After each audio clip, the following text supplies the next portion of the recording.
నమో మహద్భ్యో ఋషిభ్యో గురుభ్యో నమః. మహాత్ముల్లో రాజులు మొదలైన అన్నారు.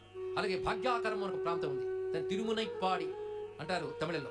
అక్కడ నరసింహ అనే పేరుతో ఒక రాజు ఉండేవాడు, నరసింహ మునయ్యార్ అని ఆయన పేరు. ఆయన ఆర్ద్రోత్సవం వచ్చినప్పుడు అందరికీ బంగారు నాణాలు ఇచ్చేవట. ఇలా ఎవరికైనా ఇచ్చి భోజనాలు పెట్టేవాడు. ఎవరైనా సరే శివభక్తులు అయితే చాలు. శివభక్తుని ఎలా పోల్చుకుంటావు? భస్మరుద్రాక్షం ధరించి ఉండాలి, శివనామం పలుకుతూ ఉండాలి. వారందరికీ ఏర్పాటు చేసేవాడు. వచ్చిన వారందరికీ భోజన సదుపాయాలు కూడా.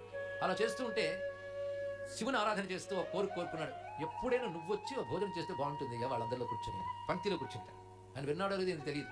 సరే, రోజు వ్రతం మాత్రం సాగుతుంది. ఒకసారి ఒక యువ బ్రాహ్మణ రూపంతో వచ్చాడు.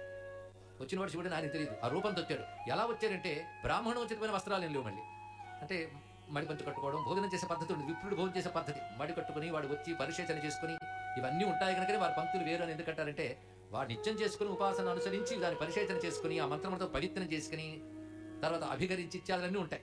అభిగరించడం, పరిశేచన చేయడం, ప్రాణాహుతులు స్వీకరించడం, ఇన్ని పద్ధతితో తినాలి వాడు తిండి. అలాగైతే అది పద్ధతి అవుతుంది, కానీ ఏదోలా తింటే కాదు. ఇక్కడ అలా ఏర్పాటు చేశాడు నేను అన్నిటికీ. వచ్చిన వాడు అలా లేడు. చూడడానికి ఎలా ఉన్నాడంటే సెంటు వాసన వస్తుంది అతని నుంచి. ఇలాంటి ఉచితమైన సాధు విప్రులు ఇలాంటి వేషాలు వేరు. వస్త్రాలు కూడా మెలమెల్లాడిపడుతున్న వస్త్రాలు ఇవన్నీ. అంటే ఒక విట బ్రాహ్మణుడు అన్నారు. అంటే వ్యసనపరుడు తిరుగుతున్నటువంటి వాడు వచ్చి భోజనానికి వస్తున్నాడు. కానీ భస్మరుద్రాక్షలు కనబడ్డాయి కదా, సరే రమ్మన్నాడు నియమం ప్రకారంగా. ఇంకా పంక్తిలో ఉన్న వారందరికీ అసహనం వచ్చింది, కూర్చోలేకపోతున్నారు. ఈయన అందరికీ ఔపోసన వేసుకున్నాడు. ఈయనకి ఔపోసన వేసిన తర్వాత మీరు ఏమనుకోకపోతే చిన్న మాట అన్నాడు, నా ప్రియురాలు కూడా వచ్చింది, గుమ్మం దగ్గర ఉంది, రమ్మంటారా అని అడిగాడు. ఇంక కూర్చున్న వాడికి మహాకోపం వచ్చింది.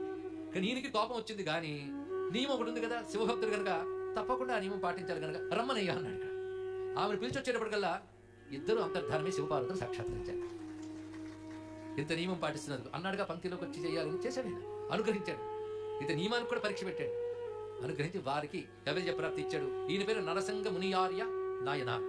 సర్వం శ్రీకృష్ణ చరణారవిందార్పణమస్తు. స్వస్తి.